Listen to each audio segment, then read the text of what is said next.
మొట్టమొదటిసారిగా వచ్చిన అసలు శిశులైన పోలీసుల మన కనకమాలచ్చి.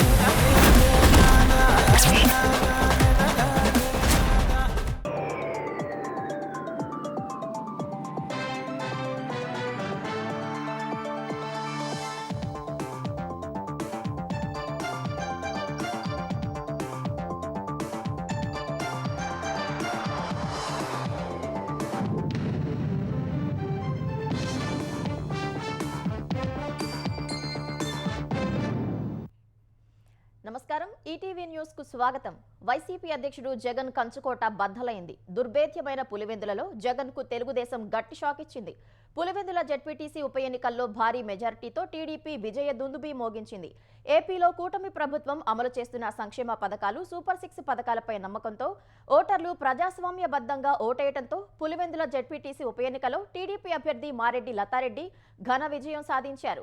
వైసీపీ అభ్యర్థి హేమంత్ రెడ్డిపై 6033 ఓట్ల మెజారిటీతో లతారెడ్డి గెలుపొందారు. ఈ ఎన్నికల్లో లతారెడ్డికి 6716 ఓట్లు రాగా వైసీపీ అభ్యర్థికి కేవలం 683 ఓట్లు మాత్రమే పోలయ్యాయి.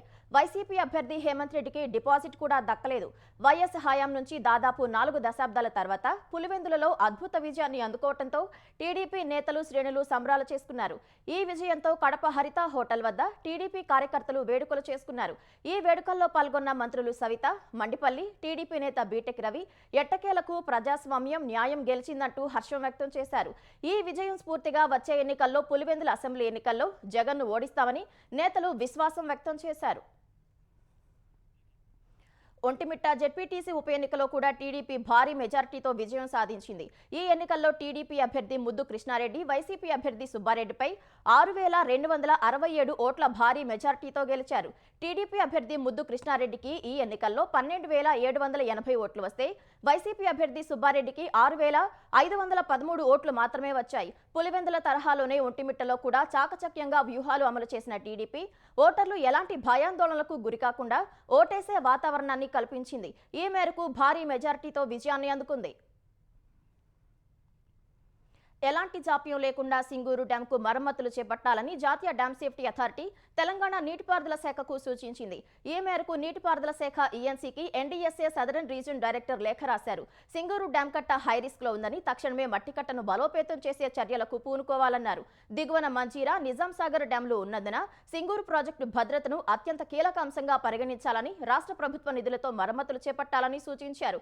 ప్రధానంగా రిజర్వాయర్ నీటి నిల్వ ప్రాంతంలో పలుచోట్ల మట్టికట్ట రివిట్మెంట్ దెబ్బతిందని పేర్కొన్నారు. పారాపెట్ గోడ, మట్టికట్ట పైభాగంలో పగుళ్లు ఉన్నట్లు తెలిపారు. సింగూరు రిజర్వాయర్ డిజైన్ లో భాగంగా ఎఫ్ఆర్ఎల్ 517.8 మీటర్ల వరకే నింపాలని స్పష్టం చేశారు. మిషన్ భగీరథ కోసం కనీస నీటి మట్టం 520.50 మీటర్లు ఉండాలని 2017 అక్టోబర్ 30న జియో నెంబర్ 685 ఇచ్చారని, అయినా అనేక సంవత్సరాలు 522 మీటర్ల నీటి మట్టాన్ని నిర్వహించారని లేఖలో ప్రస్తావించారు. తెలంగాణలో యూరియా కోసం రైతుల వేతలు కొనసాగుతూనే ఉన్నాయి. మంచిర్యాల జిల్లా కోటపల్లి మండల కేంద్రంలో రైతు వేదిక వద్ద అధికారులు యూరియా బస్తాలను పంపిణీ చేయగా స్వల్ప తొక్కిసలాట జరిగింది. చాలా మంది రైతులు యూరియా కోసం రాగా కేవలం 266 బస్తాలు మాత్రమే అందుబాటులో ఉండటంతో గందరగోళ పరిస్థితి ఏర్పడింది. అందరికీ యూరియా దొరకదనే అభిప్రాయంతో రైతులు ఒక్కసారిగా ముందుకు కదలటంతో ఓ రైతు కింద పడ్డారు. ఆయనపై మరికొందరు పడగా తీవ్ర ఇబ్బందిని ఎదుర్కొన్నారు. ఎకరానికో బస్తా పంపిణీ చేసిన అధికారులు మిగిలిన రైతులకు మరో విడతలో ఇస్తామని టోకెన్లు జారీ చేశారు. సిద్దిపేట జిల్లా దుబ్బాక మండలం హబ్సీపూర్ ఎక్స్ రోడ్ వద్ద యూరియా కోసం రైతులు సిద్దిపేట రామాయంపేట ప్రధాన రహదారిపై రాస్తారోకో నిర్వహించారు. కాంగ్రెస్ ప్రభుత్వానికి వ్యతిరేకంగా నినాదాలు చేస్తూ నిరసన తెలిపారు. భారీగా ట్రాఫిక్ నిలిచిపోవడంతో పోలీసులు అక్కడకు చేరుకుని రైతులకు నచ్చచెప్పారు. ఈ మేరకు రైతులు ఆందోళన విరమించారు. కరీంనగర్ జిల్లా సైదాపూర్ మండలం వెన్నంపల్లి ప్రాథమిక వ్యవసాయ సహకార సంఘంలో యూరియా కోసం రైతులు బారులు తీరారు. 450 యూరియా బస్తాలు వచ్చినట్లు సమాచారం రాగా రైతులు పెద్ద సంఖ్యలో తరలివచ్చి బారులు తీరారు. కరీంనగర్ జిల్లా వ్యాప్తంగా గోదాముల వద్ద రైతులు క్యూ కడుతున్నారు. తెలంగాణలో కాంగ్రెస్ ప్రభుత్వం యూరియా కృత్రిమ కొరత సృష్టిస్తోందని బీజేపీ తెలంగాణ అధ్యక్షుడు రామచంద్రరావు ఆరోపించారు. యూరియా కొరతపై దర్యాప్తు చేయాలని వ్యవసాయ శాఖ మంత్రి తుమ్మల నాగేశ్వరరావును ఆయన డిమాండ్ చేశారు. కేంద్రం ఏ రాష్ట్రాన్ని చిన్నచూపు చూడదన్నారు. స్వాతంత్ర దినోత్సవం సందర్భంగా బీజేపీ ఆధ్వర్యంలో necklace road MMTS railway station నుంచి అంబేద్కర్ విగ్రహం వరకు తిరంగా ర్యాలీ నిర్వహించారు. రేపు కూడా జాతీయ జెండాలను ఎగురవేసి దేశభక్తిని చాటుకోవాలని రామచంద్రరావు పిలుపునిచ్చారు. స్వాతంత్ర దినోత్సవం సందర్భంగా ఉత్తమ సేవలు అందించిన 1090 మంది పోలీసులకు కేంద్రం మెడల్స్ ప్రకటించింది. కేంద్ర బలగాలు సహా వేర్వేరు రాష్ట్రాలకు చెందిన పోలీసులు మెడల్స్ గెలుచుకున్న వారిలో ఉన్నారు. ఇందులో 233 మందికి గ్యాలంటరీ మెడల్స్, 99 మందికి రాష్ట్రపతి మెడల్స్ కు ఎంపికయ్యారు. ఉత్తమ సేవా పథకాలకు 758 మంది ఎంపికైనట్లు కేంద్ర హోంశాఖ ఓ ప్రకటనలో తెలిపింది. ఈ మెడల్స్ గెలుచుకున్న వారిలో పోలీసులే కాకుండా అగ్నిమాపక సిబ్బంది, హోంగార్డులు, పారామిలిటరీ బలగాలకు చెందిన సిబ్బంది కూడా ఉన్నారు. గ్యాలంటరీ అవార్డులు అందుకునే వారిలో జమ్మూ కాశ్మీర్లో విధులు నిర్వహిస్తున్న వారే 152 మంది ఉన్నట్లు హోంశాఖ ఆ ప్రకటనలో తెలిపింది. మరో 54 మంది మావోయిస్టు ప్రభావిత ప్రాంతాల్లో విధులు నిర్వహిస్తున్న వారు ఉన్నట్లు వెల్లడించింది. తెలంగాణకు ఒక గ్యాలంటరీ మెడల్, 2 ప్రెసిడెంట్ మెడల్స్, 11 మందికి మెరిటోరియస్ సర్వీస్ మెడల్స్ వరించాయి. అగ్నిమాపక దళంలో మరో 4 లీడింగ్ ఫైర్మెన్లకు, 2 హోంగార్డులకు ఉత్తమ సేవా పథకాలు కేంద్రం ప్రకటించింది. తెలంగాణకు చెందిన ASI Siddaiah, head constable Nidamanuri హుస్సేన్లకు ప్రెసిడెంట్ మెడల్స్ ప్రకటించారు. ఉత్తమ సేవా పథకాల జాబితాలో assembly chief marshal Karunakar, secretariat CSO Devidas, డీసీపీలు నల్లమల్ల రవి, షేక్ షమీర్, ఏఆర్ఎస్ఐలు మేకా అబ్రహాం, షిండే ప్రకాష్, ముదావత్ దశరథ్, రబ్దుల్లర్ సింగ్, శ్రీనివాస్, కృష్ణకుమార్ ఉన్నారు. జైళ్ల శాఖలో డిప్యూటీ జైలర్ చక్రాల రాజుకు ఉత్తమ సేవా పథకం వరించగా కానిస్టేబుల్ కత్రావత్ రాజుకు గ్యాలంటరీ మెడల్ కేంద్రం ప్రకటించింది.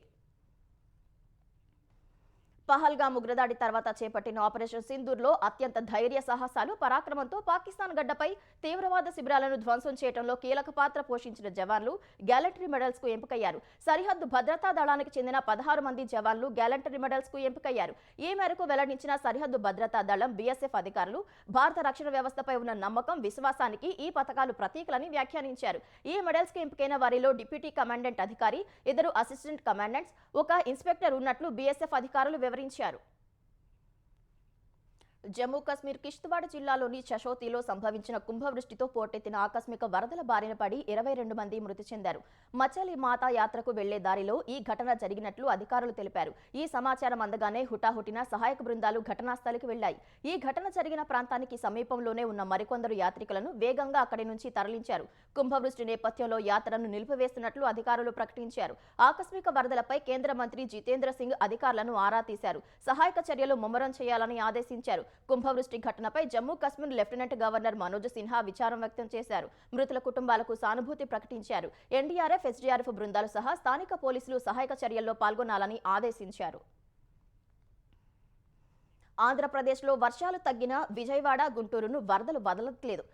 పలు రోడ్లు, కాలనీలు ఇంకా జలదిగ్బంధంలోనే ఉండగా అధికారులు సహాయక చర్యలు చేపట్టారు. చుట్టుకుంట వద్ద మురికిపేటలో 100కు పైగా ఇళ్లలోకి వర్షపు నీరు చేరింది. బుడమేరు వరదతో గుడివాడలోని లోతట్టు ప్రాంతాల్లో ఇదే పరిస్థితి.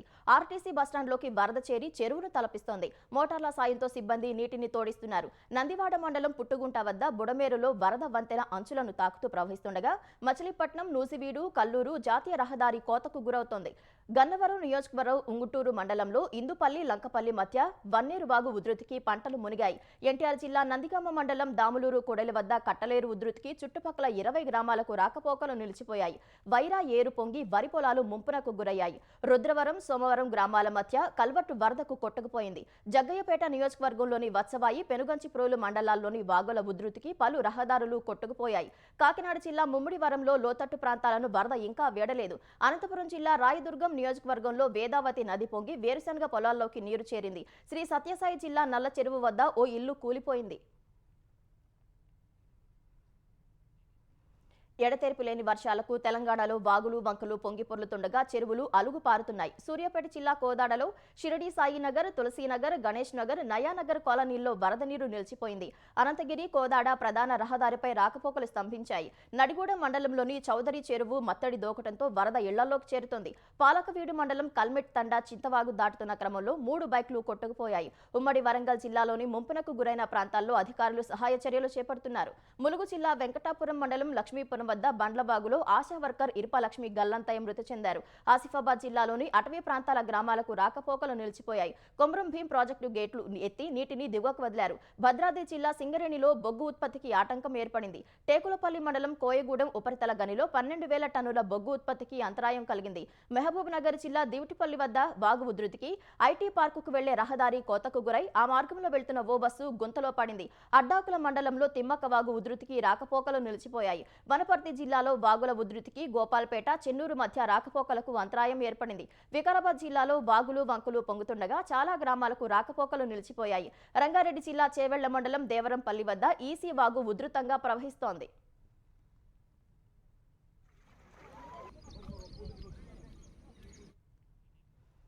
వరద ప్రభావిత ప్రాంతాల్లో సహాయక చర్యలు చేపట్టడం కోసం ప్రతి జిల్లాకు ₹1 కోటి విడుదల చేసినట్లు తెలంగాణ రెవెన్యూ శాఖ మంత్రి పొంగులేటి శ్రీనివాసరెడ్డి వెల్లడించారు. తెలంగాణ వ్యాప్తంగా కురుస్తున్న వర్షాలపై జిల్లాల కలెక్టర్లతో మంత్రి పొంగులేటి శ్రీనివాసరెడ్డి వీడియో కాన్ఫరెన్స్ ద్వారా సమీక్షా సమావేశం నిర్వహించారు.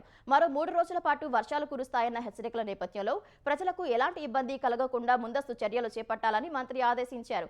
ఆయా జిల్లాల్లో పరిస్థితిని కలెక్టర్లను అడిగి తెలుసుకున్న పొంగులేటి లోతట్టు, వరద ముప్పు ప్రాంతాల్లో వేగంగా రక్షణ చర్యలు చేపట్టాలని సూచించారు. గ్రేటర్ హైదరాబాద్ లో municipal, metro, water board, traffic విభాగాలు సమన్వయంతో పనిచేయాలని మంత్రి దిశానిర్దేశం చేశారు. మూసీ నదిపై వంతెనల విషయంలో కాంగ్రెస్ ప్రభుత్వం నిర్లక్ష్యాన్ని ప్రదర్శిస్తోందని బీఆర్ఎస్ కార్యనిర్వాహక అధ్యక్షుడు కేటీఆర్ ఆరోపించారు. మూసీ నదిపై వంతెనల నిర్మాణం హైదరాబాద్ వాసుల చిరకాల కళ అన్న ఆయన ఆ కళను నిజం చేయడానికి బీఆర్ఎస్ హయాంలో ₹545 కోట్ల మంజూరు చేసి యుద్ధ ప్రాతిపదికన పనులు ప్రారంభించినట్లు గుర్తు చేశారు. హైదరాబాద్ వాసుల రాకపోకలను సులభతరం చేసేందుకు 2022 జనవరిలో 15 వంతెనల నిర్మాణాన్ని చేపట్టామని, ఒక్కో వంతెన పొడవు 150 నుంచి 200 మీటర్ల వరకు ఉంటుందని కేటీఆర్ ఎక్స్లో తెలిపారు. కాంగ్రెస్ ప్రభుత్వం అధికారానికి వచ్చిన తర్వాత ఆ పనులన్నీ ఎక్కడ వేసిన గొంగళి అక్కడే అన్నట్లు ఉన్నాయని ఆక్షేపించారు. 20 నెలలు అయినా మూసీ నదిపై ఒక్క వంతెన కూడా ఇంకా పూర్తి కాలేదని చెప్పారు. నిర్లక్ష్యం, అసమర్థత కాంగ్రెస్ పాలనకు నిదర్శనంగా మారాయని కేటీఆర్ విమర్శించారు.